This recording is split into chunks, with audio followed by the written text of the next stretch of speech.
حق مہر کیا ہے؟ اسلام میں نکاح کے لوازمات میں سے ایک اہم چیز حق مہر ہے کہ حق مہر کے بغیر نکاح منعقد نہیں ہو سکتا۔ حق مہر دراصل ایک عورت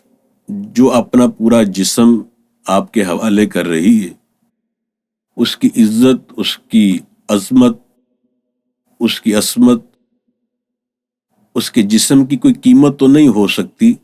علامتی طور پر ایک ٹوکن کے طور پر اس کے جسم کی قیمت جو اس کو دی جاتی ہے علامتی طور پر، اس کا نام حق مہر رکھ دیا گیا۔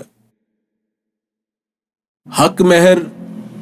نبی پاک صلی اللہ تعالی علیہ وسلم نے جتنے بھی نکاح فرمائے، جو آپ نے اپنی بیٹیوں کے نکاح فرمائے، اس میں کتنا تھا؟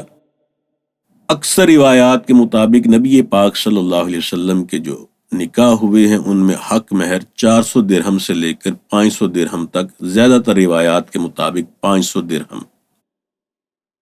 سیدہ فاطمہ الزہرا رضی اللہ تعالی عنہا کا حق مہر بھی زیادہ تر روایات کے مطابق 500 یا 480 درہم تھا۔ حضرت زینب رضی اللہ تعالی عنہا اور حضرت ام کلثوم اور حضرت رقیہ رضی اللہ تعالی عنہن کے حق مہر بھی تقریباً اتنے ہی، یعنی کم و بیش 500 درہم کے لگ بھگ۔ 500 درہم چاندی، 1 درہم کم و بیش 3 گرام کا ہوتا ہے۔ دوسرے لفظوں میں تقریباً 1.5 کلو چاندی نبی پاک صلی اللہ علیہ وسلم کے اپنے نکاحوں میں بھی اور آپ کی بیٹیوں کے نکاحوں میں بھی حق مہر مقرر کیا جاتا تھا۔ آج کی چاندی کے حساب سے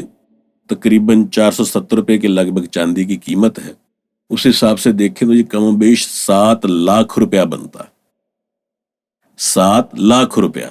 ہو سکتا ہے بہت سارے لوگوں کو اس پہ بڑا عجیب لگے کہ جی اتنا زیادہ حق مہر۔ جی نبی پاک صلی اللہ علیہ وسلم نے خود اپنی بیویوں کو اتنا ہی حق مہر دیا ہے اور آپ کی بیٹیوں کا بھی اتنا ہی حق مہر تھا۔ ہاں، شریعت نے زیادہ سے زیادہ حق مہر کی کوئی حد مقرر نہیں کی، اور کم سے کم کے لیے بھی فقہ حنفی میں یہ ہے کہ کم از کم 10 درہم معمولی حالات میں۔ بعض روایات میں جو اس سے بھی کم کا ذکر ہے، اس کے حوالے سے فقہائے احناف کی رائے تو یہ ہے کہ وہ غیر معمولی جب غربت کے حالات ہوں تو اس سے بھی کم، وگرنہ نارمل حالات میں کم از کم 10 درہم، دوسرے لفظوں میں کہہ لیں کہ تقریباً 30 یا 32 گرام چاندی، جو آج کل کے حساب سے کم و بیش کی 15,000 کی بنے گی، اس سے کم حق مہر نہیں ہو سکتا۔ حق مہر کے حوالے سے یہ بات اچھی طرح سمجھ لیجئے کہ جس وقت شادی کی دن تاریخ طے کریں کہ بھئی کس تاریخ کو بارات آئے گی، جو بھی آپ جب تاریخ طے کریں تو اس وقت جو چیزیں طے کرنی چاہیے لازمی طور پر طے کرنی چاہیے،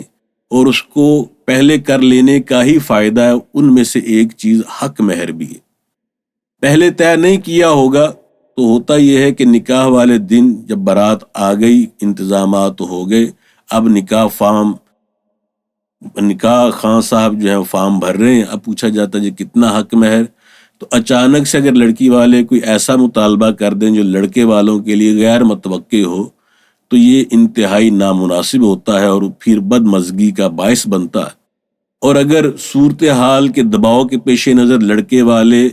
لڑکی والوں کی مرضی کے مطابق دے بھی دیں تو پھر بھی لڑکی کو بعد میں اس حوالے سے بہت ساری باتیں، تانے وغیرہ سننے کو ملتے ہیں۔ تو بہت مناسب ہوگا کہ جس وقت شادی کی تاریخ اور دن وغیرہ طے کیا جائے اسی وقت حق مہر بھی طے کر لیا جائے، تاکہ اس حوالے سے کوئی بدمزگی نہ ہو۔